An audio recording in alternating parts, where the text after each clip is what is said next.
Love a Mystery. A Carlton E. Morse audio novel featuring Jack, Doc, and Reggie, specialists in crime and adventure. Now following the Northwest trail of a missing millionaire, a killer cougar, and the Phantom Castle.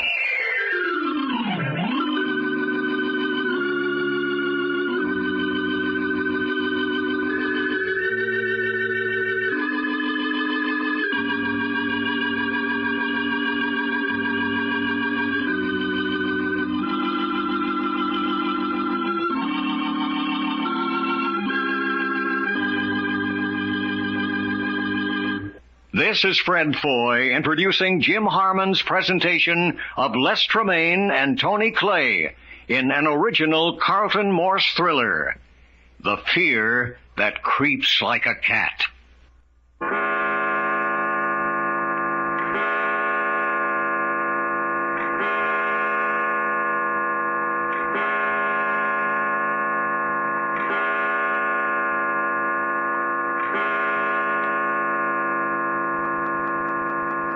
7 o'clock in the morning in the great old castle on a tiny unidentified island somewhere off the west coast of Canada. The time has come for Doc to face the fate that Richard Cooper and Dr. Thorne have prepared for him. The three comrades, Jack, Doc, and Reggie, made one daring attempt to fight their way out of the castle, but were overwhelmed by sheer force of numbers.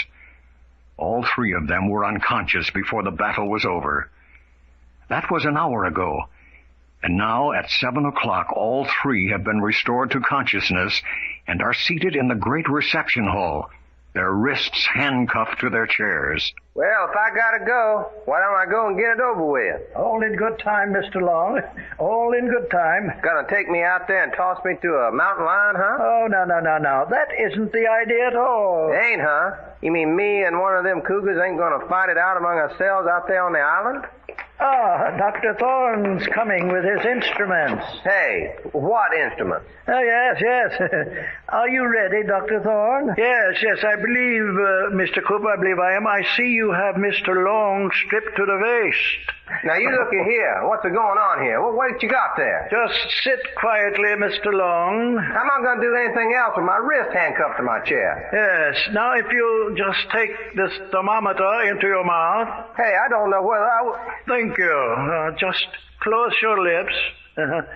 Now then, Mr. Cooper, will you make notations? Oh, yes. Certainly, Dr. Thorne. Pulse normal? Normal, eh? Yes, respiration slightly over normal. Some slight sign of agitation, Dr. Thorne? Oh, yes. Reflexes greatly sharpened. Pupils of eyes slightly enlarged. Oh, reflexes sharpened. Pupils enlarged. Now then, let's have that thermometer. Yeah, you should ought to flavor your thermometer, Dr. Thorne. Make it more interesting to suck on. Temperature varies slightly on the rise. Will you tell me what you're all doing this for? Outward signs of nervousness expressed in continued shifting of feet. What you mean, shifting of feet? Yes, doctor. And increased strident quality in voice. Doggone you fellas. Yes, and wouldn't you put down that startled curiosity which he shows in each of our statements? Wouldn't you put that down to a rising fear? Oh, definitely. Jack, I can't stand it any longer. I tell you I can't. Sitting here like this and watching them make cold-blooded analysis of Doc. Will you cut it out, Reggie? You're certainly not helping Doc's morale any with your hysteria. What do I care? I'm afraid. Do you hear me? I'm afraid. Hey, Reggie, cut it out, will you? No, I won't.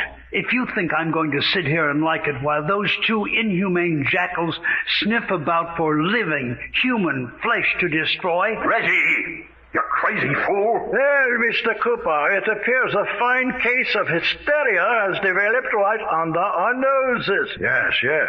Interesting. Get away from me, do you hear? Now, my boy. I warn you, don't come near. I'll sink my teeth into the first one who comes within range. The fear of the trapped animal, courage of terror, desperation. Well, what else are we but trapped animals? Caged, examined, talked about to our faces as impersonally as though we didn't understand. Monsters, you monsters, do you understand? Mr. Cooper, This specimen is developing into a much more interesting case than the others. Hey, I resent that. Specimen? Interesting case. Doesn't it occur to you that we're living human beings like yourselves? No, not like that. No, I'd rather die like this than be contaminated with the stain of blood on your hands. I think we should send Mr. York out this morning instead of Mr. Long. Now look what you went and done, Reggie. Send me out? Go ahead, send me out. I'd rather be any place than chained to this chair, tortured in mind and body, waiting. No, go away. Don't come near me. Get behind his chair, Dr. Thorne. Put a gag in his mouth, then he can't bite. No, I tell you, keep away. Keep There. That'll take care of his desire to bite. Now then, Mr. Cooper, will you write down these new observations? Well, let's see. I think he's in our files as specimen H24, isn't he? That's right, yes. Jack, what's eating Reggie anyway? None of us is showing up to a very good advantage on this adventure, I'm afraid. Something queer here, Mr. Cooper. Huh? Now, what's that? Pulse normal, respiration normal. But good heavens, Dr. Thorne. A man couldn't be in this fit of hysteria and show normal heart and lung action. I know. Look at the pupils of his eyes. Nervous reflexes. Perfectly controlled. But see here, Dr. Thorne. What does it mean? Mr. York. You're a fraud. What's that? What did you say, Thorne? Your friend York here is apparently trying to assume the role of a hysterical man for some purpose of his own. Take the gag out of his mouth. Yes. So that was it. What you mean, Jack, so that was it? There you are. What's the idea, Mr. York? Did you think you could fool me for 1 minute? I didn't know. I hoped I could. But why, young man, why? What was your object? I thought if I could sell you on the fact that I was in a sweat of terror, you would send me out instead of Doc. Hey, what you talking about? You were trying to muscle in on my date with that there mountain lion? Well, if you want to put it that way. Well, during your ornery hide, Reggie? Dear. Apparently the spirit of altruism is pervading the halls of science. And I don't suppose you'd understand that, would you, Cooper? No, I don't think I do. Well, that's another nice little paragraph for your treatise on fear. That in the ordinary human, the desire to come to the aid of a fellow being in distress is stronger than fear, even the fear of death. Mr. York's wasting our time. I think we have a complete record of data on Mr. Long. All right. I'm going out and face a mountain lion. What else? The problem in fear psychology, which we're studying today, is twofold. First, to what heights, what super strength, what cunning can the human mind and body be raised when stung by the lash of fear? Number two, we know that the mountain lion is a cowardly beast. We are interested in finding out whether hunger is a stronger force in a cowardly animal, or whether fear will dominate even the gnawing pangs of hunger.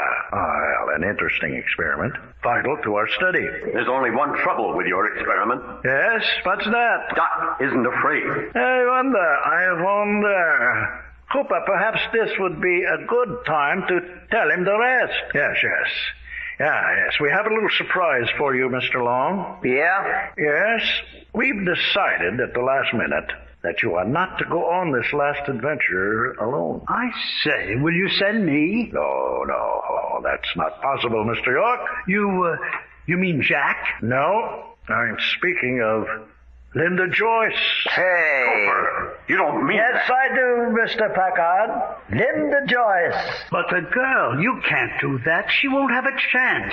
It will give our heroic young friend here more incentive. A chance to stroll through the woods with a beautiful young woman. That ain't fair. That's taking advantage. Go ahead, send me out, but don't send her. Can't do it. You can't do Dr. it. Thorne, I'll go bring Linda in. Yes, I'll release Mr. Long from his chair. Yes, I'll be right back with her. Jack, ain't there something we can do to stop this? There's nothing, Mr. Long. Now then, when I release one wrist, lay it over on the other. One hand is still cuffed to the chair, and your ankles to the legs of the chair. Don't try to be heroic. Yeah, okay. There now. You dare strike me? Good work, Doc. Kind of staggered him, even if I was sitting down. Put your wrist up on the other one. We'll just leave both hands cupped to one. How about my ankle? I'm going to release them now. Well, anyway, I can stretch my legs, beginning to get cramped. Hey, here they come. Oh, yes, my dear, yes. Come right along. Hello, Linda.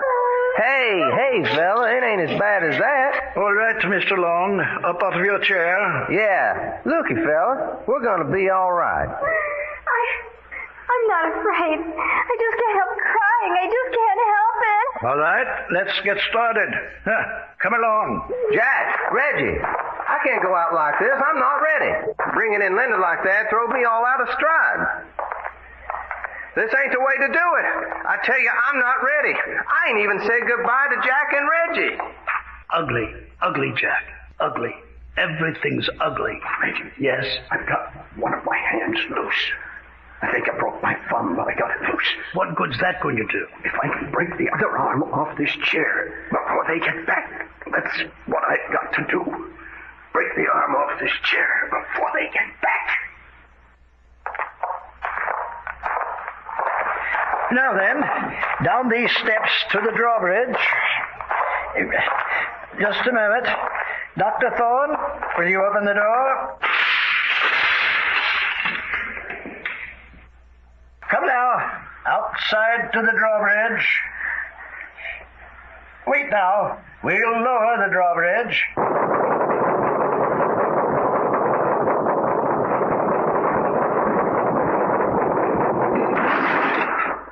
Right across now. Lead the way, Dr. Thorne.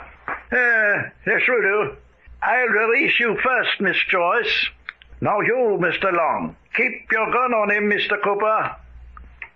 There you are, Mr. Long. You'll find a knife with an 8-inch blade stuck in that first tree over there.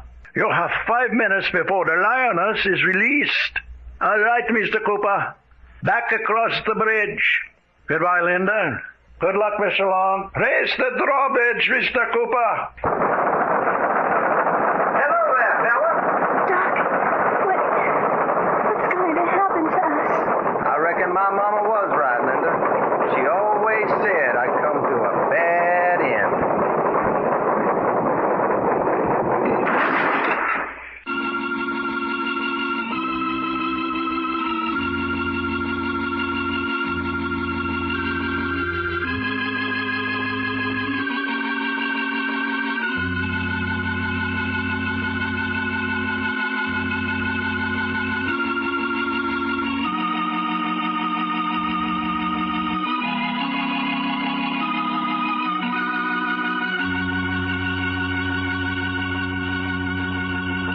The adventures of Jack, Doc, and Reggie have come to you in I Love a Mystery.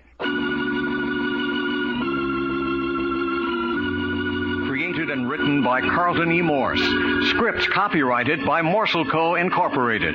Produced and directed by story editor Jim Harmon. Featuring Les Tremaine as Jack Packard and Tony Clay as Doc Long. Consultants Frank Brzee and David Lloyd. Your announcer, Fred Foy. This presentation has come from Hollywood.